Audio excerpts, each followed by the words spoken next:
At the Martin Gallier project, they're used to helping people through the hardest of times. But at Christmas, and this Christmas more than most, demand is particularly high. Christmas is always difficult for some people, isn't it? Are you braced for what the next few weeks could hold? We market Christmas as the most wonderful time of the year, don't we? Yet for so many people it's the most difficult and some of the darkest days for them. It's really, really difficult this year especially. We are braced, but we've already seen all the effects of people struggling this Christmas, and we've been extremely busy.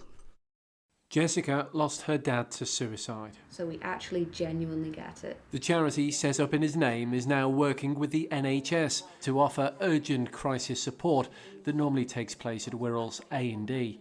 It's led to a 73% decrease in people returning to the emergency department. We've got a cost of living crisis. We're still feeling the effects of COVID.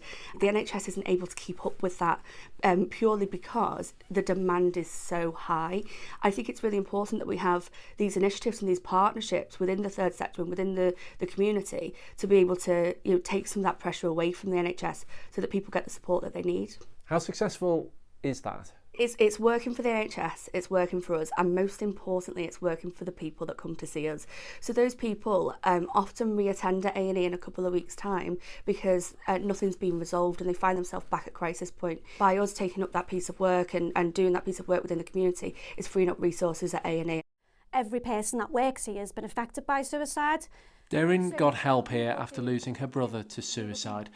She now oversees the project. We see people at the lowest point of their lives, and then we get them through that, and they tell us that we've saved their life. Seeing somebody going from suicidal crisis to having hope is everything. When I started this project, people told me it was ridiculous and that there was no place for it and that it would never work. We're now 4 years on, 20,000 suicide interventions in.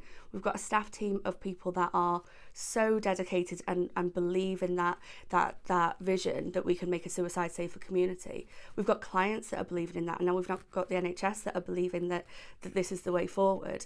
It's just a dream come true for me. The NHS partnership looks set to be rolled out elsewhere in the Northwest next year. Until then, there is still help for anyone suffering, even at Christmas. Andy Bonner, ITV News, Wirral.